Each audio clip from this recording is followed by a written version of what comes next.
ท่านผู้ฟังกำลังให้เกียรติรับฟังสถานีวิทยุเจียงใหม่มหานคร FM 107.25 เมกะเฮิรตซ์อันดับต่อจากนี้ไปเจิญอู้จ๋ากำเมืองกับดีเจคำเพชรเจ้า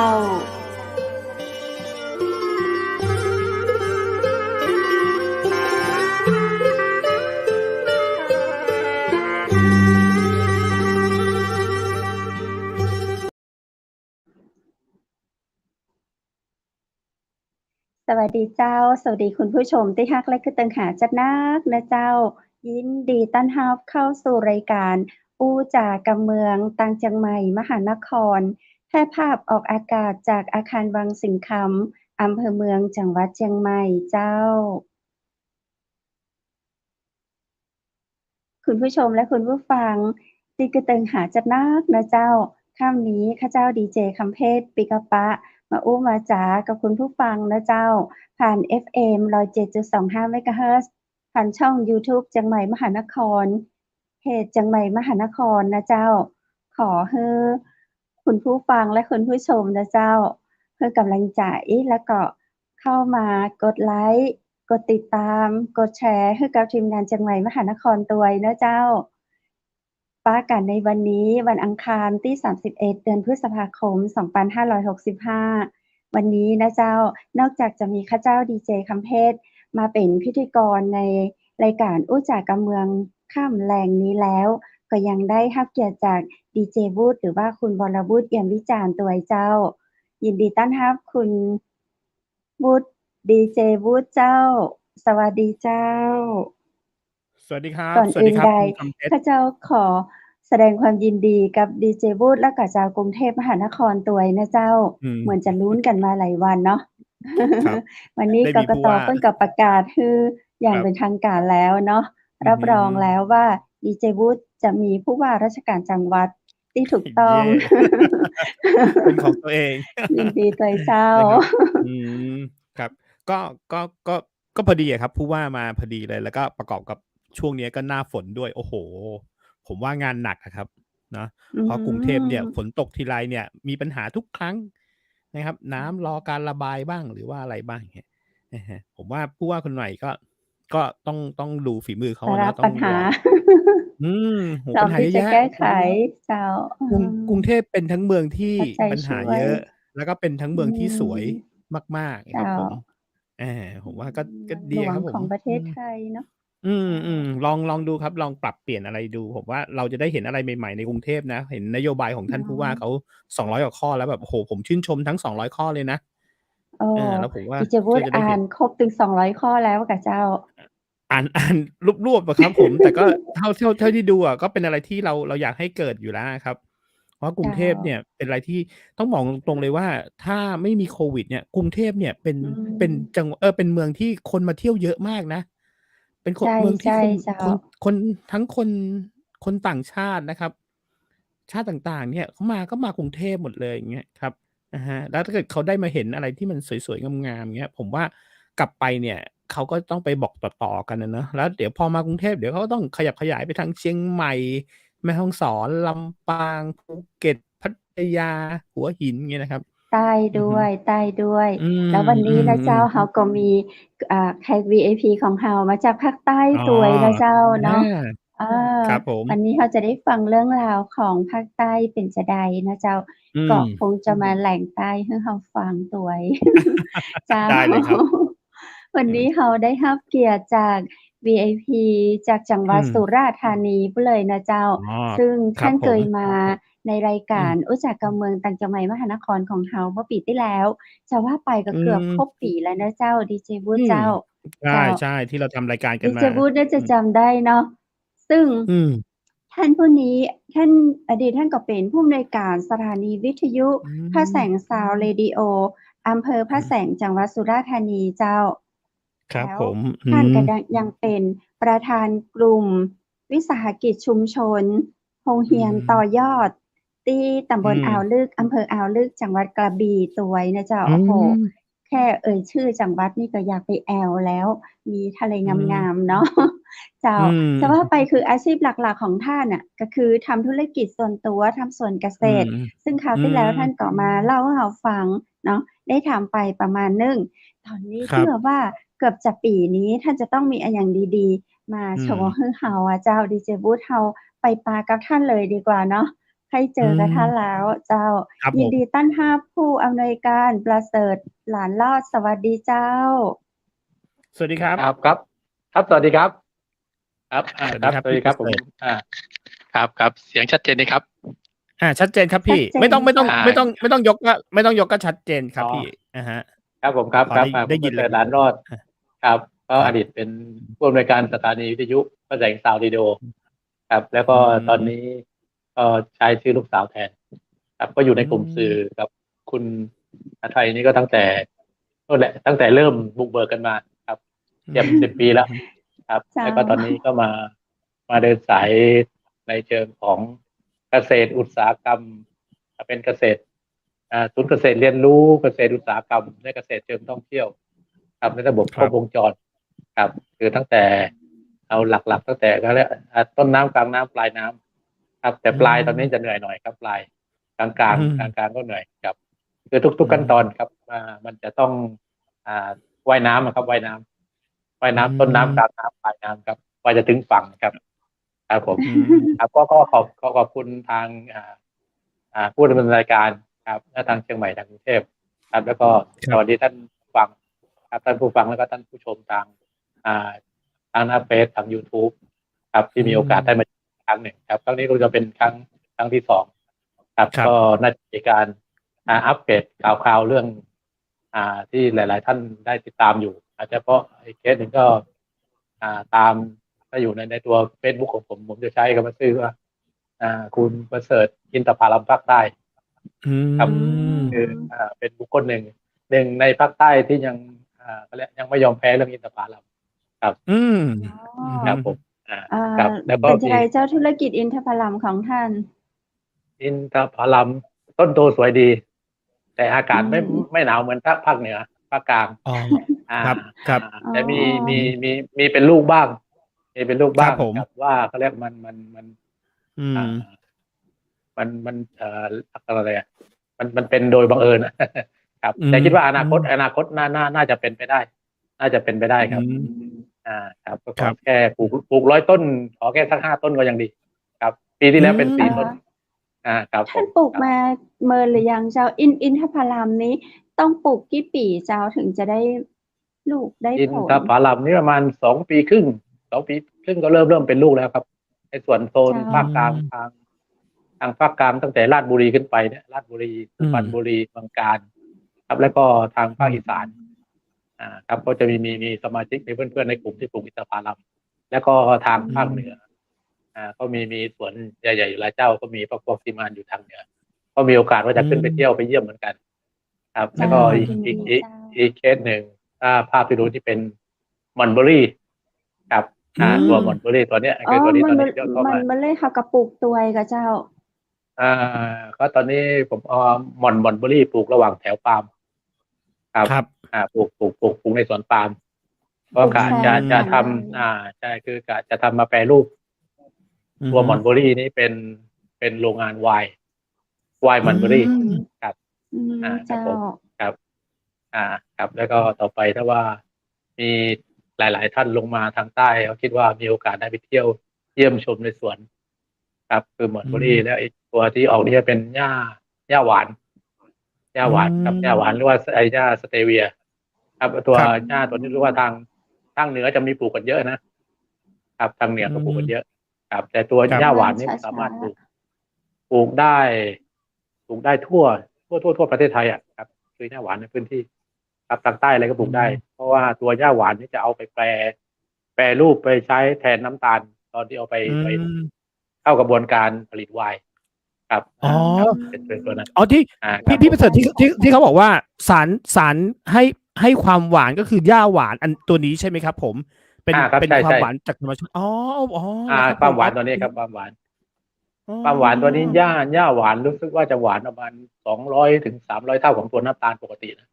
อ๋อ อ๋อ ครับ ก็ ตัว คื นี้ อ ความหวานเยอะ ใช้ต้นหรือว่าจะมีดอกจะมีผลผลิตจะใดเจ้า หรือว่าเราใช้ คือห ก้า ลั น ก ใบ ๆหลักๆถ้าดีที่สุด เจ้า คือจะใช้ใบ ที่ ใบ ดีที่สุดคือตัวเป็นใบ ตัวเป็นใบเนี่ย เจ้า ถ้าว่าเราใช้ในเชิงอุตสาหกรรมคือใช้คืออย่างขึ้นดำรูปแล้วก็ตัด ครับ เรียกตัดยอดเลย ตัดยอดตัดต้น อืม กลางต้น เจ้า แล้วสามารถเอาไปใช้ทั้งต้นทั้งใบทั้งดอกครับส่วนมากจะใช้ตรงต้นกับใบครับใช้ทดแทนน้ำตาลครับ อืม ก็อยู่ใน ยาก ช่วง ก็ ในช่วง เจ้า ปลูกอยู่ปลูกไม่ยากครับไม่ยากเพราะพวกนี้ใช้ระบบตัดแล้วปักชำได้เลยครับ ไม่ยาก อ๋อ อ๋อ ปากช อ๋อ ำ ปาก เหรอ ชำ ครั ก็ บ? อ๋อ อ่า ได้น้ำเขาก็ ครับ ป่ ใช่ งออกมาเลยเนาะ อืม ปัก เจ้า ชำ ก็ แล้ว คื ก็ อลิ้ แล้ น วก็ น่ะ ตัดไปตากแห้งอบแห้งครับแล้ว อ๋อ ใช้ระบบไปต้มน้ำมาแทนน้ำตาลครับ อื ตัวเนี้ยครับ เจ้า คือ ใช้ คือพี่ ครับ พี่ประเสริฐนะครับ พอทราบไหมครับ คือหลังๆเนี่ยคนเริ่มแบบว่าโอ้โฮจะกินน้ำตาลเนี่ย เริ่มมีข่าวว่าไอ้น้ำตาลเนี่ยเป็นอันตรายต่อร่างกายอย่างเงี้ย อืม ถ้าอย่างเงี้ย ใช่ เราใช้หญ้าหวานไม่ได้สร้างอันตรายต่อร่างกายใช่ไหมครับ? หญ้าหวานนี่เป็นพืชสมุนไพรตัวหนึ่งที่ใช้แทนน้ำ อื ตาล ม ครั อื บ ม แต่ให้ความหวาน คื อ๋อ ให้ความหวานเยอะกว่าน้ำตาลปกติ อื ครับ ม น้ำตาล ๆ เยอะครับผม แล้ว ครับ ต้นสนใจ อืม สนใจ น่าสน อะ ใจครับ เจ้า อือฮึ เราสามารถปลูกตามบ้านเราได้เลยก็เจ้า เราปลูกไว้กิน ปลูก ได้เล ปลู ย กได้ ก็ เล เจ้า ยครับ ปลูกได้เลย พวกนี้ปลู ใช้ กไว้ เว เป็น ลา เขาเรียก ใช้เวลาเมินก็เจ้า เรา ก็ ถึง ผม จะ ว่า กิ ป น ระมาณ ได้ เอาดอกเสียบยอดแค่เดือน 2 เดือนก็เก็บใบได้แล้ว อ๋อ ครับ อืม เนี่ยของผม อืม ก็มีสั่งต้นพันธุ์มาจากเชียงใหม่เหมือนกัน อ๋อ ครับ ก็มีพวกอยู่ทางเชียงใหม่ค อ๋ รับ อ เจ้า อา แล้วเราสามารถไปเก็บยอดมันมากินสดๆ ได้ก็เจ้า จิ้มน้ำพริก เราเอาไปทำอย่างได้พ้องอะเจ้า ครับ ส่วนมากจะใช้ระบบเป็นอบแห้ง ตากแห้ง อบแห้ ครับ ง แล้วก็ ตาก ต้ม แห้ เอา ง น้ำมัน ครับ อ๋อ ต้มเอาน้ ครับ ำ อืม ถ้า เจ้า สดๆ บ่ นี่ ใช้ กิน ใบ ส ส ด ดมั้งเหรอเจ้า? ๆ ครับ เข้า ใบ ใจ สด อ ถ้า บ กิน แห้ง มาจากสดมันหวานเปื่อน อืม ๆ ครับ อื เจ้า ม ครับไอ้ตัวนี้ตัวนั้น ครับ แล้วก็อีกตัว ครับ รูปที่ออกมานี้ตอนนี้คือตอนนี้มันเป็นเขาเรียกคล้ายๆเป็นsignature อย่างหนึ่งทางเหนือ คือตอนนี้ทางเหนือ แล้วก็มีทางอีสานก็เริ่มปลูกแล้ว แต่ทางใต้ยังไม่มี ทางใต้ยังไม่มี อ๋อ กะว่าจะยังไม่ออกอากาศ ไม่เผยแพร่ว่าจะทำอะไร แต่ถ้าวันนี้ อืม โอเค ไหนๆ ก็ช่วงนี้ อืม กำลังอยู่ระหว่างเตรียมพื้นที่ ครับ ครับ เจ้า คุณจากรูปนี้คิดว่าเป็นต้นอะไรครับ? นี่ครับ ผมกำลังจะถามพี่ประเสริฐเลยว่า จากรูปเนี่ยเป็นต้นอะไรครับพี่? อ๋อ อะฮะ ครับ พี่ประเสริฐเฉลยได้ไหมครับ? ครับ นี่ ต้ ต้ น น อะ นี้ ไร อ ค ยู่ รับ เชียง พ ใหม่ ี่? ครับ อยู่ทางเหนือครับ อยู่ทางเหนือ คุณ ครับ คำเพชรต้องรู้จักแล้วล่ะ ทาน อยู่ ตะ ทาง วั เห น นือค ป รับ ่า ครับ มันจะมี ค่ะ ดอกสีเหลือง สีขาว สีม่วงครับ อืม ครั นะ บ ครับ ถิ่นฐานมาจากเมืองจีน อ๋อ แล้ว ครับ ชื่อเขาคืออะไรครับ? ใช่ทานตะวันป่าอย่างที่คุณคำเพชรบอกหรือเปล่าครับ?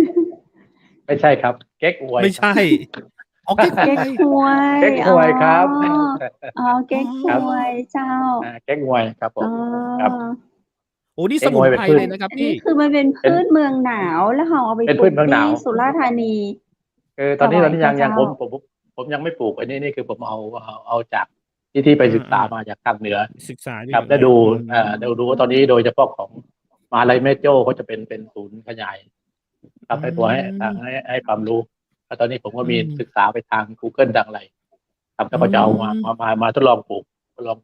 อืม ครับ เพราะในตรง อืม พื้นที่ผมมันน่าจะเป็นเอื้ออำนวย น่าจะปลูกได้ครับ มันคงจะไม่มีปัญหา คิดว่าจะทดลองดู เพราะพวกนี้ต้นไม้ปกติมันก็ออกดอกตามสถานภาพของมัน อื ครับ ม จะ ๆ ไปออกดอก ใช่ ช่วงปลายปีครับ ครับ อืม พี่ประเสริฐครับ เก๊กฮวยที่เราเห็นเมื่อกี้ ก็คืออย่างที่เขาเอาไปทำเป็นน้ำเก๊กฮวยที่เรากินกัน อะไรอย่างงี้ ใช่ไหมครับ? ใช่ครับ ใช่ครับ อื ค ม โอ้ รับ ดีนะ เก๊กฮวยนี่เป็นสมุนไพรจากจีนอย่างดีเลยนะครับ ผมเนี่ยกินน้ำเก๊กฮวยมาตั้งแต่เด็ก ๆ เลยนะ ผมมี แก ความ ร้ รู้ อ สึ น ก ใน ว่าแม่ง โอ้โฮ ครับ คือไม่รู้ว่าพอจำบรรยากาศเก่าๆ ตอนนั้นไหมครับ? เวลาเราไปร้านขายของชำเนี่ย เขาจะมีตู้แช่ครับ แล้วเขาจะแช่เก๊กฮวยไว้ข้างในเนี่ย ใช่ แก้วละประมาณ ครับ 1-2 บาทอะ เราไปกินเขาก็จะเปิด เนี่ย ไม่ได้ใส่ ครับ น้ำแข็งนะครับ ออกมาจากตู้แช่เนี่ย โอ้โฮ มันแบบ อื้อฮือ พอกินแล้วมันแบบ มันสดชื่นนะครับ ครับ แก้ควยเนี่ย ใส่ นะ แก้วใส่แก้ว แต่ ใสๆแช่เย็นไว้เลย ใส่แก้ว ใช่ ค ใส่ รับ แก้ว ใช่ หรือใส่แช่เย็น ใช่ ไว้ อะฮะ ๆ ครับผ อ๋ ม อ ครับ นี่ อ๋อ เก๊ก พี่ประ ฮ เสริ วย ฐก็เตรียม พี่ประเสริฐก็เตรียม คือ ที่จะปลูก คือตอนนี้ศึกษาแล้วก็รอเตรียม อื พื้นที่ ม ๆ ๆ เพราะ อืม เพราะว่าเท่าที่ดูก็ต้องเริ่มปลูกเนี่ยอืเดือน ม เมษา พฤษภา มิถุนา ครับ ช่วงเนี้ยครับ เริ่มมีปลู อื กแล้ ม ว เริ่ม อื มีปลูก ม แล้ว จะให้ แต่ มันไปออกดอกช่วงปลายปีครับ อืม แต่พี่ประเสริฐ ครับ ก็ศึกษาแล้วว่า ก็พื้นที่ทางภาคใต้ของเราเนี่ย ก็สามารถปลูกได้ใช่ไหมครับ หรือว่าอยู่ในช่วงลองผิดลองถูกกันอยู่ครับ? ผมคิดว่าน่าจะปลูกได้ อื ครับ ม เราคิดว่าปลูกได้ เพราะว่าเท่าที่เคยลองดู เพราะพวกนี้มันเป็นต้นไม้ตระกูลเดียวกับเบญจมาศ อ๋อ ครับ ครับ พวก อ๋อ เบญจมาศพวกเนี้ย ครับ เบญจมาศ ครับ ทางใต้ก็มีปลูก แต่ว่าดอกไม้พวกตระกูลพวกนี้ส่วนมากจะชอบอากาศหนาว อ๋อ ชอบอากาศหนา พี่ ว พี่ ครับ พี่ประเสริฐครับ แล้วทรงของเขาเนี่ยก็จะไม่ได้สูงมาก ก็จะแค่นั้นใช่ไหมครับ? เป็นพุ่ม ๆ เตี้ย ๆ อย่างงั้นหรือเปล่าครับ? ใช่ อ๋อ ๆ เป็นพุ่มเตี้ย ๆ ครับ เป็นพุ่มเตี้ย ๆ สูงก็ประมาณน่าจะไม่เกิน 50 เซน อ๋อ เป็ แคน พุ่ นั้นเอง ม โอ้ เตี้ย ก็ ๆ แล้วกระจายครับ อื ผม ม ครับ อื ครับ ม ก็จะ พอมัน เก็บกั ขึ้ น น ได้ ต้น ง่ายนะ แล้วก็ตอนหลังก็แตก ตัดยอดเสร็จมันจะแตกยอดข้างๆออก ค แล้ รั ว บ เป็นพุ่มเตี้ย ๆ ครับ ออกดอกเองเลยครับ อ๋อ อืม อัน ที่ผม นี้คือ ครับ ที่ผมเคยเห็นเขาไปขายเนี่ย เขาไปอบแห้งหรือเปล่าครับ? เอาไปตากแดดหรืออบแห้ง? แล้วก็ที่ผมเห็นเขาขายกันเนี่ย เวลาเอาไปขายเนี่ย ก็คืออบแห้งใส่ถุงเนี่ย ใช่ ค ไห รมับ ครั อบ บแห้งใส่ถุง ใช่ ๆ คือ อื อ ม อย่างดอกเก๊กฮวยนี่จะเริ่มเก็บตอนที่ดอกพอเริ่มบาน อืม เริ่มบานเสร็จก็ต้องเก็บแล้วเอาไป อืม นึ่ง ใช้ระบบนึ่งก่อน นึ่งเพื่อให้ คือให้สภาพสีมันคงที่ อืม ครับ แล้วก็เอาไปตากแห้งหรือว่าอบ ค ค รั รับ ครับ นึ่ง อืแล้วไปตากแห้งหรือว่าอบ อือบไล่ความ มชื้น อบเสร็จแล้วก็ไป อื แพ็ก อฮึ ไปแพ็กถุงครับ อื แพ็กถุง ม ที่ว่า โเปอ็้น โฮ เก๊กฮวยแห้งทั่วไป อืม ครับ โอ้โฮ นี่ ครับ นี่พี่ปครั ระเสริ บ ฐนี่ไม่ใช่แบบศึกษาเรื่องของการแบบปลูกอย่างเดียวด้วยนะ ศึกษาไปถึงขั้นตอนถึงการแปรรูปยังไง แล้วจะไปขายยังไงด้วยนะครับ ใช่ไหมครับพี่? ครับ ใช่ อื ครับ ม อืครับ ม อือฮึ อืม โอ้ ครับ นั่นแหละ ตอนนี้ก็เป็นเก๊กฮวยที่พี่ประเสริฐ ที่เตรียมจะลองทำดู แล้วเป็นไงบ้างครับพี่? อย่างคราวที่แล้ว เดี๋ยวผมถามย้อนกลับไปคราวที่แล้วที่พี่ประเสริฐบอกว่า จะทำเป็นศูนย์เรียนรู้ ตอนนี้เนี่ยเราเริ่มแบบเปิดให้คนเข้ามาดูอะไรกันหรือยังครับพี่? ยังครับ ตอนนี้ของผมอยู่ใน อืม ขั้นตอนของการตกแต่งตัว อืม โรงงานเล็ก ๆ ของกลุ่มวิสาหกิจชุมชน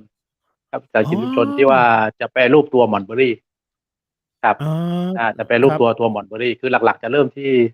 หม่อนเบอร์รี่เป็นหลัก ครับ อืเพราะวัตถุดิบ ม เราปลูกเองได้ครับหม่อนเบอร์รี่ อืม ในส่วนตัวผลไม้อืม ตัวอื่นก็เป็นผลไม้ตามฤดู อืครับ หรือม ไม่ถึงหน้าฤดูก็อาจจะมีผลไม้จากต่างภาคต่างจังหวัด อือย่างทางเหนือก็มีม พวก อือาจจะม เป็นอะไร สตรอว์เบอร์รี่แบบที่ อืราคาอ ๆ ๆ ถูกๆครับ ราคาถูกๆ เงี้ย สตรอว์เบอร์รี่ ก็แมลา้วกปลูก ็ ครับ อืไม่ปลูก ม คือเราซื้อผลมาเลย อ๋อ แล้วก็ครับ พวกเชอร์รี่ดอยครับ อืเชอร์รี่ดอยลูกกลม ๆ ม เล็ก ๆ อะครับ ลูกกลม ครับ เล็ก ๆ ก็กิโลประมาณ 10 กว่าบาทเอง อืครับ ที่สั่งมาจากทางเหนือ ครับ แล้วเรามาแปรรูปเป็นไวน์ที่นี่ได้ แต่อ๋ตัวหลัก ๆ คือเราอ จะใช้ตัวหม่อนเบอร์รี่กับอืผลไม ม้ที่อยู่ในพื้นที่ อือย่าง ม มีมังคุด มะนาวโห ครับ ครับ อืม แล้วก็อืพวกผม ลไม้ ผลไม้พวกอยู่ตามพื้นบ้าน ครับ ผอืลไม้ตามป่า อย่างเงม ี้ยครับ ครับ มีเยอะ ครับ แล้วก็อ้าว แล้วอีกตัวตอนนี้ ครับ ครับ อืม เป็น แล้วอย่างงี้ อินทผเป็ลัน ม อินทผครับ ลัม อ๋อ อา อินทผครับ ลัมแต่นะครับ ราคาแพงหน่อย อินแลท้วก็ ผลัม พราี่ คาแพงหน่อย พี่ประเสริฐ ผมถามนิด อย่างอินทผลัมของเราเนี่ยครับ เราเห็นผมมากินอินทผลัมมาตั้งแต่เด็ก ๆ แล้ว ก็มีโอกาสที่จะแบบแปรรูปไปเป็นอย่างอื่นบ้างไหมครับ? นอกจากที่แบบเรากินที่เขาแบบอบแล้วก็แห้ง แล้วก็กินอย่างนั้นแล้วอะครับ มีโอกาสที่เขาจะแปรรูปไปเป็นอย่างอื่นบ้างไหมครับ สำหรับอินทผลัม? อินทผลัมตอนนี้ก็ไปแปรรูปกันเยอะครับ อินทผลัมอืแปรรูปกันเยอะ ม ครับ ก็จะมีกลุ่ม อืม บริษัทที่เป็นบริษัทของ อินวันทางภาคกลาง ทางเมืองกาญจนบุรี ครับ ครับ ที่อยู่ในกลุ่มด้วยกันครับ ตอนนี้ก็แปรรูปอืหม ลาย ๆ อย่าง ครับ อ๋อ อินทผลเหรอคัรับผม มเป็นตัว อ๋อ ตอนนี้ไปสกัดเอาเขาทำแล้ว น้ำ อืเป็ม นน้ำ เป็นพวกน้ำดื่ม ครับ น้อ๋ำดื่มคล้าย อ พวกน้ำที่มีรสซ่ารสอะไรพวกนี้ครับ น้ำอินทผอ๋อลัมเหรอครับครับแล้วก็ครับแล้วก็อินทผลัมก็เรียกอินทผลัมฟีดไดร์อ๋อครับอินทผลัมฟีดสดดรายแล้วก็อ่าฟีดไดร์ครับก็เก็บไว้ได้นานอืครับ อืแล้วก็ ม อย่างเนี้ยทำน้ำแล้วก็ไปทำในพวกขนมครับ แช่ อื แต่ฟรีซปลาไว้ ป๊อปก็แช่ฟรีซได้ครับผมอืเอาไปรูปมมีหลายตัวครับอ๋อยาปลาเหรอลัมตัวนี้ครับผมครับอยู่อืในมเซตของบริษัทอินวันของบริษัท WDP ครับผมก็เป็นอืสมาชิกอยู่มทางอ๋ใต้อครับครับทางการครับอันนี้ครับคือในส่วนของอย่างอินทผลัมครับครับอย่างที่เห็นในรูปนี้เป็นพี่ประเสริฐก็คือยืนกับต้นอินทผลัมแต่ลูกที่เห็นข้างหลังเนี่ยยังเพิ่งจะออกใช่ไหมครับยังเขียวๆอยู่เลยครับเนี่ยใช่เมื่อตอนเดือนมีนาคอืรับกุมภามีนาอันนี้มนี่ที่สวนผมเองที่กระบี่อ๋อที่สวนผมเองที่กระที่กระบี่บี่นะครับครับครับ มีเดือนบังเอิญมีออกมาต้นหนึ่งพฤปีนี้ ษภา2 เดืต้นอนหนึ่งอ๋อเราก็เอามาต้ต้นหนึ่งนหนึ่งครับต้นหนึ่งมันจะมีประมาณเก้าทลายครับแต่อ๋อมีเก้าทมันลายก็มีโอ้ครับแต่มันก็ดกมีต้นมากเลตัวผู้ยต้นตัวผู้เก้าออกมาทลายอันนี้คือดกมีบางที่เป็นเยอะกว่านี้ครับทางเชียงใหม่อืทางอำเภอพร้าวอะครับเจ้าทางนั้นนะครับอืจะมีมส่วนนั้นแล้วก็มีอืทางเมืองมการทางอะไรครับทุกที่เขาจะออกอืเขามีอาการหนาวออกมเยอะอันนี้ของผอืมมันมบังเอิญหลงออกอืมมาต้นหนึ่งครับอืเพราะได้ศึกษาเรียนมรู้ครับอ๋อครับครับ เราก็จะได้อ่ารู้นะว่าเขาชอบอะไรนะครับว่าอากาศยังไงครับใช่น้ำยังไงดินยังไงนะครับโอ้แต่ออกมาอย่างนี้ก็ครับถือว่าถ้าสมมติว่าพี่มีสัก100 ต้นถ้าออกอย่างนี้ทั้ง100 ต้นเนี่ยโอ้โหก็รับกันสครับบายนะครับไม่คือเพราะว่าโอ้โหอย่างเคสของผมอะผมครับปลูกตอนอืมนี้มีอยู่ประมาณ130 ต้น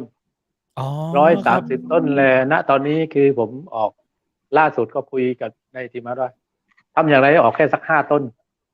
อ๋อแค่ครับขอแค่นั้นพอแค่5 ต้นโอ้โหพอครับจากอืร้อยอ่าสามสิครับบนี่นะหวังอยู่แค่อ่า ห้าโอ้โหอืมครับคือหวังพอเราน้อยออกแค่มากแค่เจ้า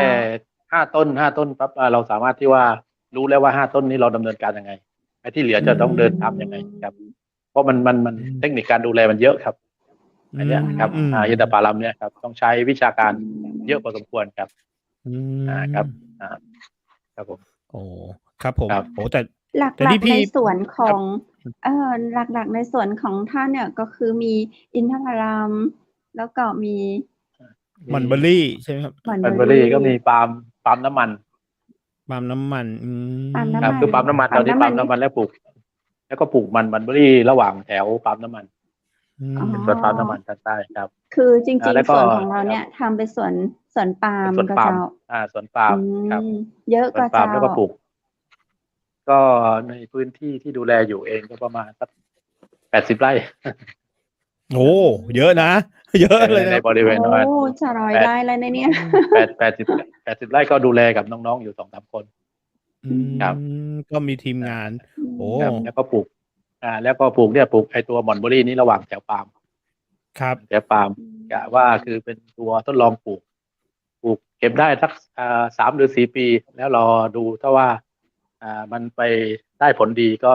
ปีถัดไปอาจจะไปล้มปาล์มอีกมุมหนึ่งและอ๋อปลูกหม่อนเบอรี่นี่ประมาณสัก1,000 ต้นก็ใช้ในโรงโอ้งานได้แล้วครับพันอ๋อต้นเนี่ยเหรอครับผมพันต้นมีหม่อนเบอรี่1,000 ต้นก็สร้างโรงไวน์เป็นโรงงานเล็กๆได้แล้วอืครับคือมเราจะสร้างในสวนในไร่นี้เลยกับเจ้าสร้างในสวนนี้เลยครับโอ้สร้างในสวนนี้เลยครับ งั้นโอ้สร้างเดี๋ยวในสวนเลยนี้นะเจ้าเปิ้ลจะมีแบบว่าพอมีสวนมีไร่มีที่อย่างเปิ้ลก็จะทำแบบลักษณะคาเฟ่ให้คนเข้าไปอืมเยี่ยมชมให้คนเข้าไปนั่งจิบกาแฟหรือว่าจิบอย่างเรามีหม่อนเบอร์รี่แล้วก็มาทำไวน์อยู่ใช่ไหมคะครับใช่ครับค่ะครับพอคิดจะก็ทำแบนั่นแหละ บนี้ตัวเองก็เจ้าใช่คือกะว่าจะทำในลักษณะเนี้ยเป็อืนแบบมคือก็ไปเที่ยวและอย่างคือในบริเวณจุดศูนย์กลางในสวนของผมอะผมพื้นที่อ่ะมันจะเป็นพื้นที่ต้นน้ำแหล่งครับต้นน้ำแล้วก็คือเป็นป่าชุมชนแล้วก็แหล่งต้นอืน้ำขมองอำเภออ่าวลึแหล่งต้นกจังหวัดกระบี่น้ำตัวอ๋อเป็นแหล่งต้นน้ำครับแล้วก็คือแหล่งต้นน้ำแล้วก็แหล่งต้นน้ำกับเป็นจะป่าชุมชนได้นี่มันจะติดเจ้าแหล่งต้นติด น้ำคือมีน้ำออกมาเลยกับเจ้ามันจะมีเป็นภูเขาอยู่2-3 ลูกแล้วก็มีน้ำอืมันไปจากภูมเขาเนี่ยแล้วก็ไหลเจ้าลงคือโอ้จากตรงภูเขา2-3 ลูกที่อยู่ติดสวนผมเนี่ยมันจะมีน้ำใต้ภูเขาน้ำในภูเขา ครับ แล้วก็ไหลออกไปทางไปออกทานบกของรานีอ่าวลึกเคยได้ยินชื่อไหมครับ เคยได้ยินครับ เจ้า ใช่คือจะไหลออกไปนั่นแหละแล้วจากทานบกแล้วลงไปสู่ทะเลสู่อำเภอเรือนสักครับตำบลเรือนสักอ่าวลึกเนี่ยครับแล้วก็มันจะเป็นแหล่ง น้ำจืดกะเจ้า น้ำจืดครับมันจะเป็นแหล่งต้นน้ำหลักๆจะเป็นแหล่งต้นน้ำ โอ้ย แล้วก็ อย่าง ส่วน นี้ ผ ก็ ม คือ ก็อยู่ในบริเวณใกล้เคียง การันตีได้เลยว่า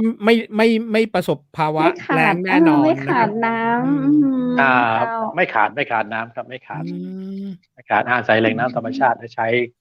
ตัวช่วยพวกเครื่องไม้เครื่องมือเครื่องจักรครับครับผมครับก็คิดว่าถ้าว่าไม่อุบิเหตุอะไรปีหน้าน่าจะเป็นรูปเป็นร่างครับ อ๋อ เดี๋ยวทีมงาน ที่ ไป ครับ เดี๋ยวทีมงานไป ไปเยี่ ดี ยม เจวูดไป ครับ พระแส ครั ง บเพราะตอนนี้กำลังเคลียร์เรื่องโรงงานผลิตไวน์ครับ อ๋อเจ้า ผลิตไวน์ตอนนี้รอตกแต่ง เดี๋ยว ตกแต่งแล้วติดตั้ง ขอ ครับ ขอแป๊บนึงสวนที่เขาเอามาแอลมาพอเนี้ยเจ้า อยู่อ่าวลึกกระบี่มันก็เจ้า ครับใช่ครับ อ๋อเจ้าพระเจ้า อืม เดี๋ยว ส่วนที่อยู่ คุณผู้ ที่ ชม อำเภออ่าวลึก จะสับส จังห น วัดกระบี่ เจ้าอยู่สุราษฎร์ธานี ครับ เจ้า ครับแต่ผมตอนนี้อยู่ที่บ้านนะ ส่วน อยู่ที่บ้าน ของ นี้ ท่า สถานีอยู่ที่อำเภอพระแสงสุราษฎร์ธานี อยู่สุ ค ราษฎร์ คือ ธา ตัว นี ท่านเนี่ย เจ้า ใช่ อยู่ที่สถานีวิทยุที่จังหวัดสุราษฎร์ธานี แต่ว่า ครับ ที่สวนที่ทำอยู่เป็น ครับ เกือบจะ100 ไร่นี้มีอยู่ที่อ่าวลึกกระบี่ ครับ โอ้อยู่ที่ ส่ แห วน ล่งต้นน้ำในสวน ครับ มีอย่างแฮมก็เจ้าเพราะว่าตอนท่านเขาจำได้ว่าท่านเริ่มจะทำไวน์แล้วอ่ะเจ้า อืม ก็ มันก็ ทดลองทำมาสักระยะแล้วก็ทดลองมา เจ้า แล้ว เป็ ก็ น ต้ ไว อง น์อย่างอะเจ้า เป็นไวน์แดงไวน์ เจ้า มัลเบอรี่ครับคือทดลองแล้วก็ทดลองชิมแล้วดู เจ้า สู เป็ ต น รไหน ไง ส่วนไหนแล้วเรา เจ้า ต้องคิดต่อยอดยังไง ก็ต้องไปขอวิสาหกิจชุมชน แล้วก็ไปขออนุญาตทางสำนักงานสรรพสามิตเพราะ ครับ ทำไวน์สุราชุมชน อืม หรือว่าสุราแช่เนี่ยมันนั่นแหละมันเกี่ยวข้องด้วยกฎหมายของส่วนราชการ อืม ครับพอเราทดลองดื่มทำดื่มเองให้เพื่อนเขาทดลองชิมมันดูครับโอเคพอไปได้แล้วก็ศึกษาต่อยอดดูครับต่อยอดดูแล้วก็ไปทดลองทำเป็นไวน์แล้วก็ไปทดลองชิมดูศึกษาดูแล้วก็ขยายขอทำเป็นวิสาหกิจชุมชน แล้วก็จะไปทำเป็นแปรรูปแบบครบวงจรเลยครับ ของตัวหม่อนเบอรี่ ครับ คือตั้งแต่ลูกสดอย่างเงี้ยเราขายลูกสดขายน้ำสดครับที่เหลืออาจจะว่าดูลูกสุกงอมเนี่ยคือเราไม่ทิ้งแล้วก็ไปคัดเกรดที่ดีๆเราไปทำไวน์ ครับ ไปทำเป็นไวน์แดงครับ อืม ครับ แล้วก็เนี่ยล่าสุดถ้าตามที่รูปนี้ที่ไปดูที่เพิ่งไปเรียนมาครับ ครับผม ที่ไปอบรมไปเรียนมา2 วันครับ อืม ที่วิทยาลัยดุสิตธานี อืม ครับ ครับวิทยาลัยดุสิตธานีไปเรียนเรื่อง ที่กรุงเทพก็เจ้า ใช่ที่กรุงเทพครับที่กรุงเทพไปเรียนมาเมื่อ2 วันครับ อือฮึ เพื่อเอามาต่อยอดเรื่องไวน์ครับ อืม ครับผม โอ้ ครับ พี่ประเสริฐครับ เรามีโอกาสที่จะ ครับ ได้เห็นเนี่ยอย่างเงี้ยเวลาเราไม่รู้เวลาเราเดินทางไปต่างประเทศนะครับ อันนึงเลยที่ไกด์เนี่ยชอบพาเราไปก็จะไปเนี่ยพาไปเนี่ยเป็นสวนเลยนะครับ แล้วเขาก็ผลิตไวน์ของเขาอ่ะ เราก็เข้าไปชิม ครับ เสร็จเราก็เข้าไปซื้อผลิตภัณฑ์ของเขาซื้อไวน์ด้วย ซื้ออะไรเล็กๆน้อยๆด้วยครับ ของพี่ประเสริฐเนี่ย ครับ มีโอกาสไหมครับ ที่จะเป็นสถานที่ท่องเที่ยวอย่างนี้ในอนาคตอะครับ พี่ผมถามในอนาคต ใช่ครับใช่ครับ อืม เป็นแบบนี้เลยครับเป็น โอ้ แบบ ผม นี้เล เห็ ย นด้วยเลยพี่ ใช่ ครับ ใช่เห็น โอ้เห็นด้วย ครับ อย่างนี้ต่อไปเนี่ยคนจะไปเที่ยวกระบี่เนี่ยนอกจากโอเคทะเลสวยแน่นอนอยู่แล้วครับ อันนี้ก็จะเป็นอีกจุดหนึ่งที่คุณต้องมาแวะเลยนะครับ ผมแวะเนี่ยคุณก็จะเจอสินค้าหลากหลายมีทั้งไวน์มีทั้งของวิสาหกิจชุมชน โอ้โหอันนี้น่าจะเห็นรูปเป็นร่างภายในเร็วๆนี้ไหมครับพี่ ก็ผมคิดว่าน่าจะช่วงปลายปีหรือปีหน้า โอ้ ครับ ก็ไม่นานนะ ไม่นาน ครับ อืม เพราะตอนนี้ พอฟังที่ดีเจ ครับ วุฒิคุยไปแล้วเจ้า อยากให้มีแบบว่าห้องพักที่พักอย่างอีตัวก็เจ้า ก็ใช่ก็คิดว่าครับคือจะต่อยอดไปทีละขั้น อ๋อเราก็มีโครงการ ครับ อยู่ ครับคือถ้าเราไม่สร้างเองเนี้ยเราอาจจะสร้างอย่างเป็นไร่เป็นสวน อ่า อืม มีที่กิน มีที่ อื ซื้อ ม มีที่ชม อื ที่พัก ม อาจ อืม ไปอีกที่หนึ่งครับ คือจะใช้ อื ใช้ระบบที่ ม ว่าเราแชร์กัน อ อื อย่างเงี้ย ม ผม ๆ มีที่ช็อป ที่ชม ที่ชิม อื อ๋อ เนี่ย มีที่ทานข้าว หรือว่าไปทานข้าวอีกที่หนึ่ง ทาน อื ข้าวอีกที่หม นึ่ง แล้วอาจจะไปพักอีกที่หนึ่งครับ อืม ๆ โดยที่ว่า จับมือกับ หลาย ๆ ครับ เขาเรียกหลาย ๆ องค์กร อย่างเงี้ยครับ อืม ก็ ๆ อย่างผมว่าเป็นต่อไป ไปได้คือ นถ้า ะ มาครับ มากระอืบี่ ม ถ้ามากระบี่ ตอนนี้ก็ไปเที่ยวนู่นเที่ยวนี่ เพราะเมื่อก่อนเราไปเที่ยว ครับ เที่ยวเหนือ เที่ยวทางชลบุรี อือฮทางนี้ึ นะ อืม เขาจะพาเราเที่ยว ไปดูร้าน ไร่องุ่น ใช่ไหมครับ? อืม ค่ะ อืม ไร่องุ่น ๆ Silver ไป Lake อันเนี้ย เออ ชื่อ ใช่ นิดหนึ่ง ใช่ ครับ Silver Lake ที่ชลบุรีครับ เขาไป อืไปม จิบ ๆ ไปจิบไวน์ ไปซื้อนู่ในซื้อนี่มา ช่ ครับ ๆ เรา กไป็ดูเนี่ อย ง อย่าง ค์ไวน์ อย่างล่าสุดที่ผมไปเรียนที่วิทยาลัยดุสิตครับ ตามรูปที่ ครับ ที่เป็นสไลด์ออกมา อันนี้ ครคัืบ อไปเรียนอบรมเกี่ยวกับ อืเขาเรียกหลักม สูตรคนรักไวน์ อือืครับ คนรักม ไวน์ Wine ก็ ครั Wine บ ก็ Lover ล็อต นี่ หนึ่ น ง ะครับ อืรัอบ ฮึ รับแค่ 12 คน อื อ๋อ ก็ไม่รับเยอะ รับแค่ 12 คหลน ักสูตร ครับ หลักสูตรหนึ่งเปิ้ลสอนแค่ 12 คนค่ะเจ้า 12 คนครับ คือความรู้พื้นฐาน แล้วก็คือความรู้ทั้งหมดของไวน์ อื เจ้า ม เวลาเราไปเจอไวน์ อืม เราจะเลือก ชิมไวน์ตัวไหน เราเลือกดื่มไวอืน์ประเภทไหน ม อืไวน์ผลิตม มาจากองุ่นประเทอืศอะไร ม อืสายม พันธุ์อะไร แล้วก็ชอืิมดูม รสชาติไหน รสชาติไหนครับ ก็จะรู้หมอืดในนั้นม เนี่ย เพื่อจะ อื1 เราม เป็นอย่างที่ไป คือ 1 คนที่ชอบดื่มไวน์ 2 อืคนที่ม เขาทำธุรกิจเรื่องไวน์ ครับ 3 คือเป็นธุรกิจ บริการทางร้านอาหาร ครับ อ๋อ คือสามารถไปพรีเซนต์ให้ลูกค้าได้ อา ครับ พรีเซอน๋ตอ ์ให้ลูกค้าได้ ครครัับ บผม ครับ หมายถึครงทับ ี่พี่ประเสริฐไปเรียนกับทาง Wine Lover Wine Lover เนี่ย ก็คือไม่จำกัดเลย ใครก็ได้ที่แบบ โอเค คนนี้อาจจะแบบ อาจจะชอบดื่ครับ มไวน์ คนนี้อาจจะแบบทำร้านอาหารที่เกี่ยวกับไวน์ คนนี้อาจอจะแบา บ อาจจะเป็นคนทำไวน์ อย่างเงี้ย ก็ครับคือผม ใชหลา่ กหลายเลยใช่ไหมครับ? อ๋อ หลากโอ้ หลายเลยครับ อืม หลากหลาย ก็มี หลากหทีล่ายผมเลย ไปเรียน ถ้าก็มี คนที่สนใจก็ไปเรียน คนได้ ที่สนใจเรื่องไวน์ครับ ก็มีคนที่ว่าเขาทำธุรกิจเรื่อง ค้าขายไวน์ อืครับ เป็นตัวแทม นจำหน่ายไวน์ ๆ อืเป็นร้านอาม หาร แล้วก็ครับ มีเป็นคนที่ชอบดื่มไวน์ อืครับ ที่ชอบดื่มไวม น์ ครับ เป็นคนที่ว่า อือฮึ คิดอยาก ศึกษาเรื่องไวน์ การเซอร์วิซเรื่องไวน์ให้กับลูกค้า อือะไรอย่างเงี้ยครับ ม ๆ อืแล้วมีม จะมีเป็นพยาบาลอยู่ด้วย อืม พยาบอ๋าอ ลก็มี เหรอครับ? ก็เป็นพยาบาล พยาบาลคือ เกเขาี่ยจวะอะไรด้วย ไปศึกษาอือฮเรื่ึ องไวน์ เพื่อจะเอามันมาใช้ในกรณีว่า คือบางทีไวน์แดง ไวน์ขาว มันอืจะมีผลต่อสุขม ภาพยังไง อ๋อ อ๋อ ครัใบ ช่ ผลต่อสุขภาพ โดยที่เขาใช้อาจจะใช้ไวน์แดง ไวน์ขาว พยาบาล โภแลช้วนาการ มารวมกับ อย่างเงี้ยเจ้า ตัวสมุนไพร อ๋มันไปเป็นใช้ระบบบำบัดทาง สุอืขภาพ ม ๆ อืครับ ก็ม ที่ผมไปเรียน ก็มีรู้ว่าถ้าในกลุ่มที่ว่าผลิตไวน์ ก็มีผมอยู่คนเดียว อ๋อ ครับ ที่ ว่า 12 คน พี่ พี่ปครระเัสริฐบ ก็จะเป็นในส่วนของคนที่ผลิตไวน์นะครับ คนที่ คนที่ มีวัตถุดิบ ผลิตไวน์ อ๋อ ครับ โอ้โฮ ใช่ ก็ถ้าดต่ีอเนื่เอจวงกันไดุ้ฒินะครสับพี่ มัครเรียน ดีเจวุฒิก็จะเป็นแบบว่าครับ นักเรียน นักศึกษา นักชิมไวน์ อย่างเงี้ย นักชิมไวครนั์ บ อะฮะ ใช่ ใช่ พี่ประเสริฐครับ ครับ ผมถามพี่ประเครสริัฐบ ที่ไปเรียนเนี่ย จริง ๆ แล้วไวน์เนี่ยเขาสามารถแบบมิกซ์เข้ากับอาหารในภาคใต้ของเราได้ไหมครับ? เพราะว่าส่วนมากกินไวน์นี่ต้องกินอาหารไปด้วยใช่ไหมครับ เท่าที่ผมรู้อะนะ ไวน์เนี่ใยเขาช่ สามารถมิกซ์เข้าๆ ครับ อาหารภาคใต้เราได้ไหมครับพี่ พอได้ไหมครับ ถ้าอย่างงี้?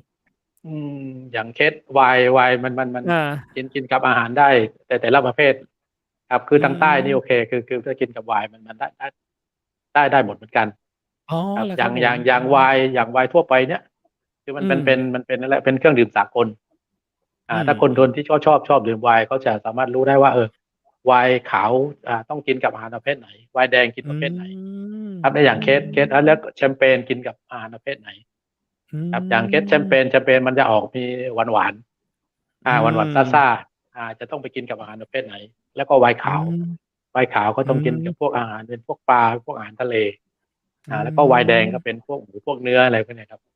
โอ้โฮ แกล็้วเกหม็าไวะเลยนน์นะแต่ลกะับ ตัว อืครับ ม ครับผม อืม ก็จะมี โอ้โฮ ก็ไปเทสต์ไวน์ด้วย เทสต์ไวน์ ครับ แต่ว่าอืมีไวน์ อฮึ เขามีไวน์ให้เทสต์ ครับ อืคือทางม วิทยาลัยจะมีไวน์ให้เทสต์ ครับที่เทสว่าวายมันต้องแก่เกรด ถ้า สี ก็ ครับผ ชิม ม ไปด้วยแล้วเราจะเรียนไปด้วย ครับใช่ค แล้ รับ วมีอาการไหมแล้วแบบอย่างเทสเนี่ยเจ้า คือแบบเวลาดื่มไวน์แล้วจะง่วง อ๋อครับมี ถ้า ครับ คออ่อนไปจะเมาอะไรอย่างเงี้ย ครับ ไห มีครับมี เออ มีครับ เจ้า มีครับ เพราะว่าอย่างเคสชุดที่ผมไปเรียนเนี้ยก็มี ครับ ที่ดื่มคือบางทีก็ดื่มไปด้วยสนุกไปด้วย อ๋อ ครับ โอ้ยิ่ง ครับดื่มด้วยสนุ ก็ กไป คื ด้ว อย จะได้ บางที บอกอาการว่าดื่มเข้าไป ครับ แล้วอา โอ การ เค อ ดื่ อ ม ก แล้ว แบ อา บ การ ไหน เป็นยังไง นะครับ ใช่คือต้อง เจ้า คือดื่มแล้วเราก็แล้วคือไวน์เนี่ยเขาเรียกว่าถ้าใส่แก้วแล้วก็ต้องเขย่าหมุนแล้วก็ดม ครับครับเขาเรียกคนกลิ้ง เพราะ กลิ้งแล้วก็ เพราะอะไรก็ถึงต้องดมเจ้า ดม ถ้าแบบค่ ดม อยๆหมุนแก้วนี่เราเข้าใจอยู่ แต่ดม ใช่ ไวน์เราต้องดม การ เจ้า คือเคสทางการหมุนแก้วเขาเรียกไวน์เพื่อให้มันเกิดการคลายตัวของตัวไวน์ผมหมักบ่มไว้นานมัน ครับ นิ่งนี่พอเราใส่แก้วแล้วก็ต้องคลิกแหว่งแก้ว เพื่อให้มันคลายตัว เจ้า เพื่อให้คลายตัวครับมันจะมีตัวเนื้อไวน์ตัวแอลกอฮอล์ที่อยู่ในไวน์ไม่ให้มันคลายตัว ครับมันคลายตัวแล้วก็ลักษณะคือดมเราจะดมก่อนดมก่อนว่าโอเครสชาตินี้กลิ่นนี้เราดื่มได้ไหมดื่มได้ไหมครับใช่แล้วก็เห็นไวน์คือพอเราดมแล้วเราก็ต้องเรียกว่าจิบก่อนนะจิบนิดหนึ่งว่าโอเคมันใช่ไหมจิบนิดหนึ่งว่าใช่ไหมดื่มได้ไหมจิบบางคนเขาเรียกว่าคือต้องอมก่อนใช่ไหมอมก่อนอมอยู่พักหนึ่งแล้วค่อยกลืน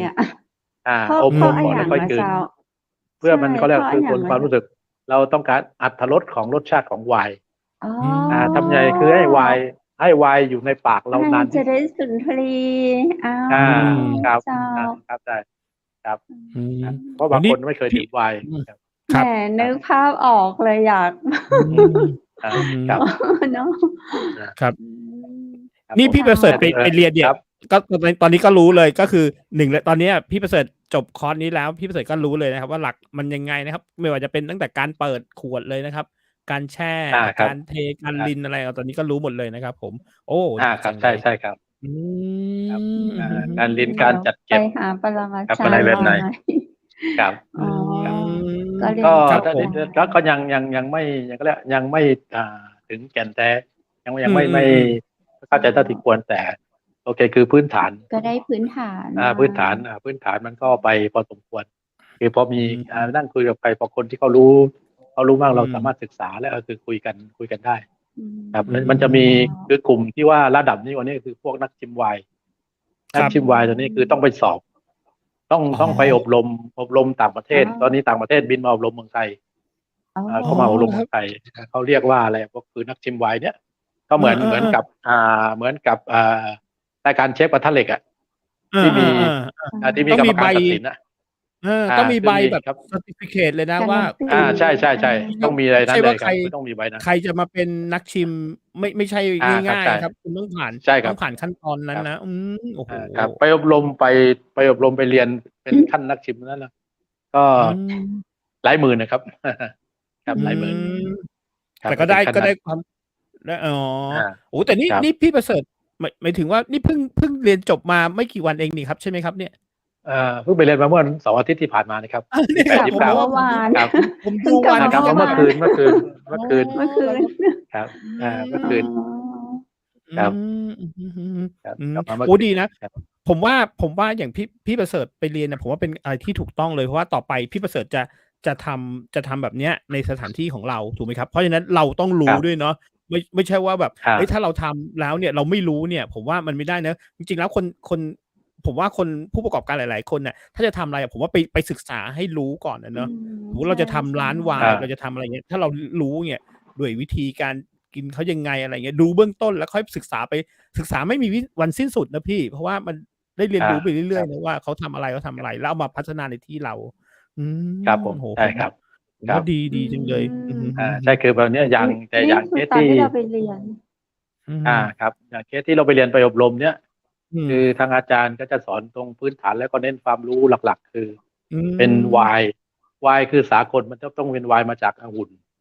อืม ครับเป็นองุ่นขาวองุ่นแดงคือทุกอย่างต้องมาจากองุ่นทั้งหมดเลย อ๋อ ครับและองุ่นเองน่าจะมีประมาณ 1,500 สายพันธุ์ อื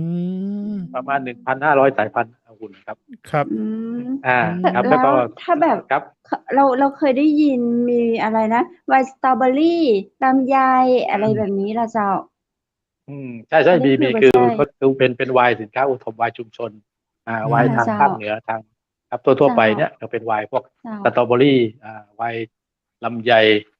ครับไวน์ลิ้นจี่อันนี้ อืม คือเป็นผลไม้ประจำถิ่นผลไม้ใน อืม เมืองไทยบ้านเราแล้วเราผลิตแปรรูปมาแปรรูปอย่าง อืม อย่างทางเหนือทางอีสานเขาก็แปรรูปผลไม้ประเภทนี้ ครับอย่างผมอยู่ทางใต้ผมก็แปรรูปพวกมอนเบอรี่ผมมีมอนเบอรี่อะไรลูกมอนเบอรี่มังคุด อืม ครับลูกว่าครับ อ๋อก ระเจี๊ยบลูกเต๋าคันเรียกอะไรลูกพิลังกาษา อืม ครับเนี่ย แล้วจะไป มี สู้องุ่นได้ก็เจ้า ผมคิดว่านะถ้าว่าคือคนดื่ม เป็น ไว ทาง น์ เลือกเนาะ คนดื่มไวน์ที่ว่าเขาเขาเรียกว่าคือแยกแยะแล้วก็เข้าใจในตัวไวน์ ครับคืออย่าไปยึดติด อย่าไปยึดติดว่าคุณกินไวน์แล้วคุณต้องกินไวน์ฝรั่งเศสคุณต้องกินไวน์อังกฤษครับเพราะเท่าที่ไปดูไปศึกษาเนี่ยอย่างผมผมเอามาลองตั้งดื่มกันระหว่างไวน์ที่ผมลองผลิตเองกับไวน์ที่ซื้อมาจากเมืองนอกครับรสชาติผมคิดว่าถ้าไม่บอกว่าจากไหนคน ของเราถูกกว่า ชิมอาจจะงงนะครับว่ามันเป็นไวน์มาจากไหนครับอย่างเงี้ยครับมันก็มีครับเพราะเท่าที่ดูไปชิมครับแต่เราเนี่ยครับเราต้องศึกษาว่าตัวไหนเราก็ต้องเป็นเอกลักษณ์ของเราครับว่าตัวนี้คือเป็นไวน์เนี่ยแต่ดูรสชาติที่ผมไปลองชิมมา ครับ ทั้ง โอ้ 10 ตัวนะ10 ตัวครับคือไวน์ขาวที่5ไวน์แดงอีก5ครับ13 คน12 คนไปจิบว่าชิมไวน์13 ขวด เฉลี่ยต่าง ชิมเหรอคะชิมเหรอคะ ครับ เรียกว่า ครับ ชิม ก็กำลังดี ใช่ นะครับ ก็คนก็เลยคนคอไวน์ล้วนๆครับคอไวน์ล้วนๆคอไวน์ พี่ประเสริฐครับผมถามนิดนึงในการผลิตไวน์พี่ประเสริฐพอทราบไหมครับว่าแหล่งน้ำทางธรรมชาติเนี่ยมีความสำคัญต่อการผลิตไหมครับมีครับมีครับ อ๋อ มีครับคือใช่คือนอกจากไอ้ตัววัตถุดิบของอย่างเคสวัตถุดิบองุ่นอย่างเงี้ยวัตถุดิบโอเคคือมันตัวเลือกตัวแล้วครับวัตถุดิบมันก็เหมือนเคสว่าอย่างองุ่นเนี้ยเรามาเปรียบกับทุเรียนใช่ไหมครับทุเรียนทางใต้ราคาหนึ่งใช่ไหมทุเรียนเมืองจันทร์อีกราคาหนึ่งใช่ไหมหลงรับแลอีกราคาหนึ่งก็ทุเรียนแถวกรุงเทพที่ว่าอีกราคาหนึ่งใช่ไหมเมืองนนท์ก็อีกราคาหนึ่ง ทุเรียนเมืองนนท์ราคาหนึ่งครับผมใช่ครับไอ้องุ่นนี่ก็เหมือนกันครับองุ่นเหมือนกันอย่างองุ่นอย่างเคสเราไปเที่ยวเมืองนอกว่าองุ่นฝรั่งเศสก็ราคาหนึ่ง เปรี้ยวรสหวาน ใช่คือพอไปเคสฝรั่งเศสแล้วนะฝรั่งเศสโซนไหนอีกราคาหนึ่งครับครับมันจะมีเคสแบ่งแยกถ้าคนที่เข้าใจศึกษาเรื่องไวน์ครับก็ต้องดูพื้นฐานอดีตมาเพราะตัวไวน์นี้เขาผลิตกันมาเป็น1,000 ปีแล้วครับเมืองนอกเขาผลิตมาเป็น1,000 ปีแล้วครับไม่ใช่ว่าเป็น100-200 ปีนะครับไม่น่าจะถึงอย่างเงี้ยแต่อย่างมาเมืองไทยคือ มันห่างกันมากเลยเนาะเราเห็นแบบบางยี่ห้อราคาหลักแสนบางยี่ห้อก็หลักหมื่นบางทีแล้วก็ไปเจอพันบ้านเราก็เห็นมี380 50อะไรอย่างนี้ดูมันต่างกันมากเลยราคาพอได้ไปชิมในรูปแบบราคามูนี่แล้วแบบรสชาติมันแตกต่างกันนะก็เจ้าก็รสชาติจะแตกต่างกันครับรสชาติแตกต่างกันครับอย่างที่เคสที่ไปชิมเนี่ยอย่างเคสไวน์แดงก็จะที่ชิมก็ราคาตั้งแต่400-500ต่อขวดจนถึงประมาณสัก2-3 พันครับประมาณเนี้ยครับครับรสชาติแล้วก็ตัวราคา2-3 พันเนี่ยกับเนี่ยตัวราคาเป็นหมื่นคือบางทีมันจะมีตัวแตกต่างกันนิดหน่อย แตกต่างกันนิดหน่อยครับคือแตกต่างกันอยู่ที่ว่าเรื่องในโปรเซสกระบวนการผลิต ครับ ครับในตัวแหล่งวัตถุดิบครับ แหล่งวัตถุดิบเนี่ยครับก็เหมือนที่บอกว่าทุเรียนเมืองนนท์ ก็ราคาหมื่น ลูกละ อ่า ลูกละ10,000พอไปทุเรียนหลงลับแลเนี่ยเหลือลูกละ อืม 8,000ครับพอไปทุเรียนจันทร์ราคาแล้วเนี่ยครับนี่เหมือนกันตัวไวน์มันจะเป็นตัวเมคว่าอย่างไวน์ใช้กับองุ่นบางชนิดบางประเทศปีหนึ่งเขาได้แค่ครั้งเดียวเขาเก็บได้แค่ครั้งเดียว และบางองุ่นบางชนิดบางสายพันธุ์ปลูกได้เฉพาะประเทศนั้นประเทศเดียวสามารถมาเมคได้ครับใช่นั่นแหละคือความลึกซึ้งครับต่อไปในอนาคตเนี่ยถ้าเราแบบเราวาดฝันกันไว้จริงๆเมืองไทยก็มีความเป็นไปได้นะครับผอ.ครับเพราะว่าเมืองไทยก็มีความเป็นไปได้ที่ว่าไวน์ของเราจะแบบขึ้นชื่อต่อไปในอนาคตนะครับเพราะว่าถ้าฟังจากที่ทางพี่ประเสริฐพูดแล้วเนี่ยไม่ว่าจะเป็นด้วยแหล่งน้ำด้วยวัตถุดิบของเราเนี่ยมีโอกาสไหมครับที่เมืองไทยของเราจะแบบไวน์เราจะไปขึ้นชื่อเทียบชั้นกับต่างประเทศได้ก็มีหลายตัวครับมีหลายตัวอย่างแค่ตัววัตถุดิบอย่างที่ว่าคือตัวน้ำจากธรรมชาติคือน้ำที่เราที่ใช้บางตัวแต่บางกรณีคือตัวองุ่นเขาไม่อาจจะว่าไม่มีการผสมน้ำองุ่นอาจจะใช้เฉพาะตัวน้ำจากองุ่น 100% ล้วนๆเลยน้ำจากองุ่น 100% เพราะตัวองุ่นมันจะมีน้ำเยอะน้ำเยอะเลยที่เขาสามารถที่ว่าอย่างองุ่นกิโลนึงเนี้ยผลิตน้ำได้ประมาณเท่าไหร่ครับแล้วเขามาเข้าโปรเซสแล้วก็สามารถที่ว่า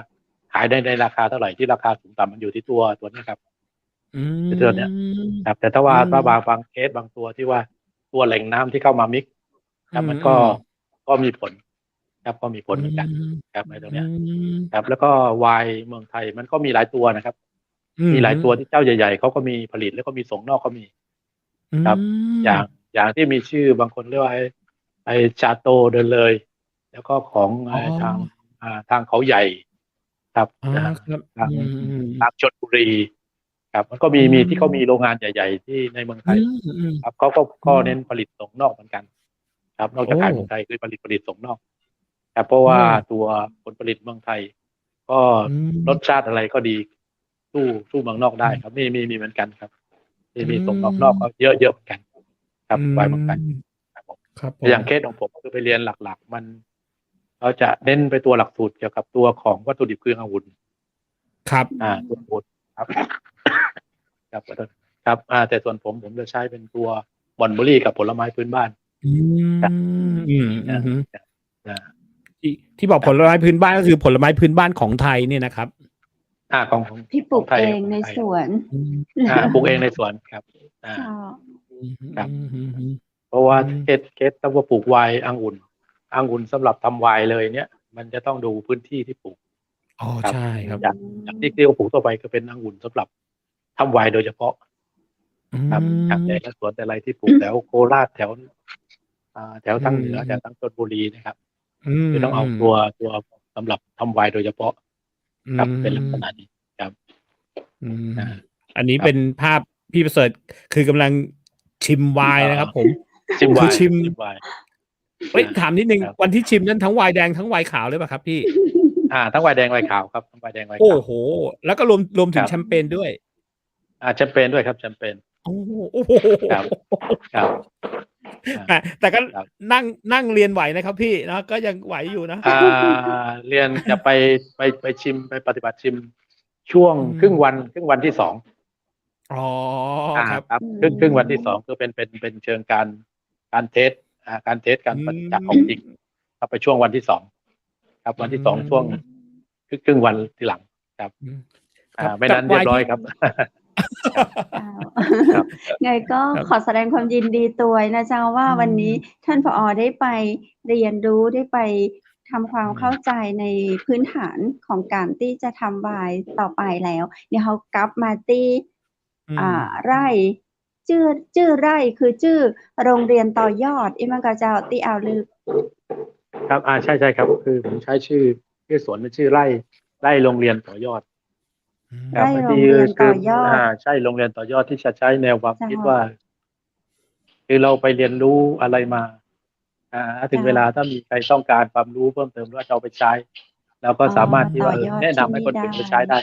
เอาไปใช้ได้ครับก็อย่างเคสที่ว่าตั้งแต่ตอนนี้เลยก็เจ้าหรือว่าต้องรอก่อนก็ตอนนี้จะมีใครสอบถามข้อมูลอะไรก็สามารถสอบถามข้อมูลได้ตลอดได้เลยเนาะเจ้าถึงช่วงสุดท้ายของรายการแล้วเจ้าผอ.เวลาก็เวยขนาดเลยเจ้าช่วงสุดท้ายของรายการผอ.ใช่ผอ.อยากจะฝากอะไรถึงคุณผู้ชมคุณผู้ฟังเจ้าเชิญเจ้าก็ครับก็คิดว่าคงจะมีโอกาสได้พบได้เจอกันในรายการอีกเรื่อยๆแน่นอนเอพิโซด3 4 5 6เพราะเรายังอยากติดตามดูความคืบหน้าของไร่โรงเรียนต่อยอดจะอัปเดตมาเรื่อยๆครับจะอัปเดตมาเรื่อยๆไงเดี๋ยวผมจะส่งข้อมูลไปทางรายการว่าตอนนี้เราไปถึงไหนแล้วดำเนินการเป็นยังไงครับแล้วก็ต่อไปว่าเป็นในลักษณะไหนนั่นเพราะเป็นไปได้ถ้าว่าเป็นอนาคตอาจจะว่าถ้าจัดรายการกลางวันอาจจะไปนั่งจัดรายการในสวนก็ได้โอ้คลาสสิกมากครับดีมากเลยเจ้าว่าในสวนก็อย่างเคสแต่นี้ก็ในที่ตรงเนี่ยคือโรงงานผลิตไวน์โดยตรงเลยครับตอนนี้รอขั้นดำเนินการอยู่ก็มีทางส่วนราชการเขาเข้าไปตรวจแล้วก็ตอนนี้รอตกแต่งแล้วก็ติดตั้งอุปกรณ์ครับก็คงภายในสักเดือน2 เดือนนี้คงติดตั้งอุปกรณ์เดี๋ยวเราติดตั้งอุปกรณ์เสร็จแล้วต้องเทสในการผลิตก็ส่งตัวอย่างไปตรวจครับส่งตัวอย่างไปตรวจพอเก็บภาพเป็นวิดีโอมาให้ตั้งจากไว้มหานครก็ได้นะเจ้าจะได้ติดตามผลงานกันไปเรื่อยๆครับสำหรับวันนี้ก็ต้องขอบคุณผอ.เจ้านักละเจ้าเมื่อกี้เหมือนผอ.มีอย่างจะเจิญเจ้าใช่แล้วก็ก็รอบที่แล้วว่าจะมีคุยไว้จะส่งวายตัวเทสส่งไปให้ชิมดูครับเดี๋ยวไม่ค่อยคุยหลังรายการเนี่ยได้เลยครับผมมาชิมหน้าจอเดี๋ยวเมากันแต่ผมว่าถ้าจะให้แบบได้บรรยากาศนะต้องไปชิมที่กระบี่อ่าวลึกใช่ไปที่อ่าวลึกไว้มีโอกาสขอไปเยี่ยมชมนะครับผอ.ครับขอไปเยี่ยมชมที่กระบี่นะครับผมยังไม่เปิดจะไปสวนเมื่อไหร่หรือว่าจะมีหน่วยงานที่จะไปทำอะไรอีกก็ลองส่งข่าวมาเนาะเพื่อเชียงใหม่มหานครมีเวลาจะได้ไปพร้อมกันเจ้าใช่แล้วก็อีกตัวเนี่ยก็อนาคตมันจะมีตอนนี้ก็เริ่มมีกระแสเคยได้ยินคราฟเบียร์ไหมครับคราฟเบียร์เคยได้ยินครับเคยได้ยินครับแต่ตอนนี้ก็เริ่มมีการจับมือการประสานตัวกันเรื่องศึกษากันเรื่องคราฟเบียร์โอ้ดีครับผมว่าคราวหน้าต้องมาชวนผอ.คุยกันเรื่องนี้แล้วล่ะครับผมนะครับเหมือนเคยได้ยินเมื่อหลายปีแล้วนี่แล้วก็เงียบไปครับใช่มันคือบางทีถ้าเราไม่ได้ศึกษาในทางช่องทางนี้มันจะเงียบไปครับแต่ตอนนี้คือเคสตอนนี้ไม่เงียบก็มีการพูดคุยกันเรื่อยครับครับแล้วก็อนาคตนั้นน่าจะมีให้ชิมครับไปเรียนมาแล้วครับไปเรียนมาแล้วโอ้ครับไปเรียนมาแล้วเตรียมตัวไปชิมเมาอ่าวลึกไปเรียนมาแล้วงั้นเดี๋ยวพอต้องกลับมาอีกครั้งหนึ่งครับมาร่วมพูดคุยกับเราอีกหลายครั้งด้วยครับยินดีครับมีอะไรมาทางใต้มีอะไรดีๆทางนี้มาก็ยินดีครับขอบคุณมากเลยครับเชียงใหม่มหานครก็ยินดีเจ้านักเจ้าผอ.เจ้าสำหรับวันนี้ก็ต้องขอบคุณผอ.เจ้านักเลยเจ้าขอบคุณมากครับสวัสดีเจ้าครับสวัสดีครับขนาดฟังเพื่อนเล่าเดี๋ยวดิจะพูดข้าเจ้ากับปอแบบเคลิ้มไปตัวแล้วเหมือนได้แกว่งแก้วได้ค่อยๆแกว่งมันจะแรงไปหมุนเบาๆใช่เหมือนได้รสชาติไปตัวเลยเนาะการดื่มไวน์เนี่ยมันจะทำให้มีความสุขเหมือนอย่างเมื่อกี้ผมเห็นหน้าทางพี่ประเสริฐทางผอ.แล้วแบบรู้เลยว่าเราได้ไปชิมไวน์มีความสุขขนาดไหนไงครับนะยิ่งบรรยากาศดีๆด้วยนะโอ้โหเนาะต้องแบบต้องไปสักวันแหละไร่โรงเรียนต่อยอดเนาะถ้าคุณผู้ฟังคุณผู้ชมท่านใดสนใจก็แวะไปนะเจ้าถ้าใครอยู่ตังกระบี่จะเข้าไปศึกษาก่อนก็ได้เนาะแต่เพราะว่าเขาเห็นในเรื่องของพืชเศรษฐกิจตะกี้อย่างหญ้าหวานเนี่ยเนาะ เจ้ามันพื น่า ช สน เศรษ ใจ ฐกิจที่ดี อื มาก ม ๆ เลยอะเจ้า ดี ก็ ต่อสุ ส ข นใจ ภาพ มา ด้ว ก ย เล เนาะ ย ใช่ อื อยากปลูก ม ไง ดิฉันว่าตะกี้ก็ อเืลยถาม ผอ. ม ๆ เปิ้ล เจ้า อืบอกกี่เดือนม ก็กินได้แล้วอะ เดือน 2 เดือนก็เก็บกินได้แล้วออืม ๆ ๆ ๆ ะ น่าสนใจเนาะ เอามาตากแหค้รงับ แค่แดด 2 แดด แล้วเราก็มาต้อืมเอาม น้ำหวาน อย่างเงี้ย อืโอ้ ดีเล ม ย เจ้า เป็น ทำให้สุขภาพของเราดีขึ้นกว่ากาครรับ กินน้ำตาลที่เปิ้นวิอืม จัยออกมาว่า มอืี ม เป็นภัยต่อสุขภาพร่า อันตรงกายาย เนาะ ใช่ เจ้า ใช่คใรับ ช่ อือฮึ ครนับ่ผาม เสียดายเวลาวันนี้ เราหมดลงเสียอืแล้วม เนาะ วันพรุ่งนี้เรามีเรื่องของ เอ่อ บุคคลที่เคยผ่านการทำลายตัวเอง คือฆ่าตัวตาย หือ? แต่โชคดีคือน้องไม่ตาย แล้วก็โอ้โที่ฮ น้องทำแบบนั้น เพราะว่าน้องเป็นโรคซึมเศร้า พรุ่งนี้น้องจะมาคุยประสบการณ์ชีวิตจริงของน้องให้เราฟัง เจ้า โอ้โคุณ ฮ คุณผู้ชม คุณผู้น่าสนใจ ฟัง พรุ่งนี้ ติดตามนะเจ้า อืเนาะ ม สำหรับๆ ๆ ๆ วันนี้ก็ต้องขอกราบขอบพระคุณพระอาจารย์รัตน์ รัตนยาโน พุทธอุทยานสวนบูรณรักษ์ธรรม ตำบลแม่แรม อำเภอแม่ริม จังหวัดเชียงใหม่ คุณผู้ชมและครคุับ ณผู้ฟังท่านใดที่สนใจอยากจะเรียนสมาธิ ก็สอือบถามได้ม นะเจ้าที่ 098-0364-744 เปิดสอนคู่ครับ วันเจ้า 8 โมงเมื่อเช้าถึง 4 โมงเมื่อแลงเจ้า อืม ครับผม ครับ อะฮะ แล้วก็ ผมขอบคุณก็ได้ครับ ผมขอบคุณโรงแรมแม่เสลียงเวียงงามครับ แหม เห็นคุณกำเพชรยิ้ม นะครับผม เป็นไงบ้างครับ โรงแรมแม่เสลียงเวียงงามตอนนี้ 24 ชั่วโมง เปิดตลอด 24 ชั่วโมงนะครับ ใช่ ไปแม่เสลียงต้องไปแวะให้ได้ครับ แล้วจะได้สัมผัสบรรยากาศของแม่ฮ่องสอน บรรยากาศของแม่เสลียงอย่างแท้จริงนะครับ ห้องพักสะอาดสวยงามไม่ต้องห่วงครับ เปิด 24 ชั่วโมง มีคนดูแลตลอดครับ นะครับ ใครที่ผ่านไปผ่านมา หรือว่าอยากจะแวะไปเที่ยวก็แวะไปได้เลย โทรได้ที่เบอร์ 0536214444 ครับ เจ้า อะฮะ ด เดี๋ยวเจผมวุฒิ ขอ จะ ขอบคุ มี ณ สปอนเซอร์อะไรอีก? ขอขอบคุณน้ำผึ้งสารวินครับ น้ำผึ้งแท้ ๆ ครับ น้ำผึ้งสารวินครับ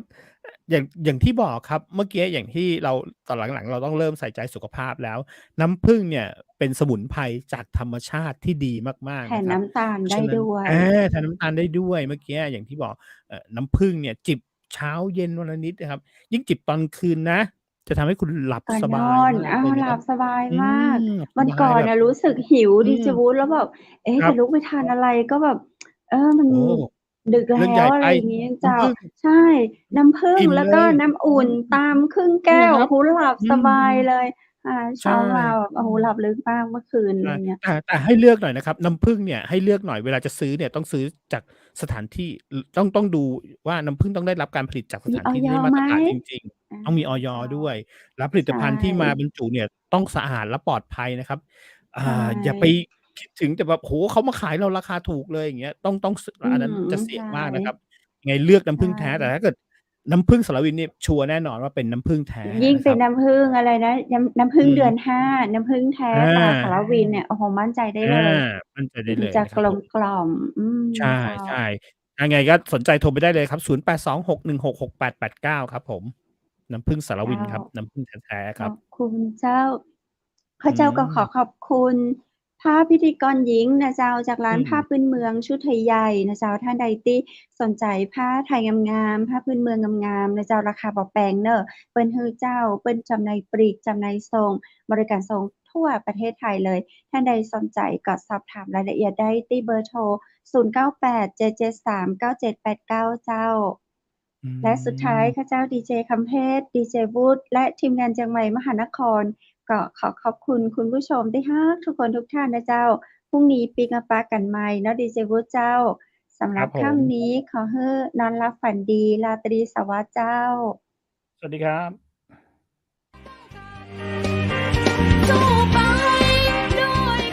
สถานีวิทยุเจียงใหม่มหานคร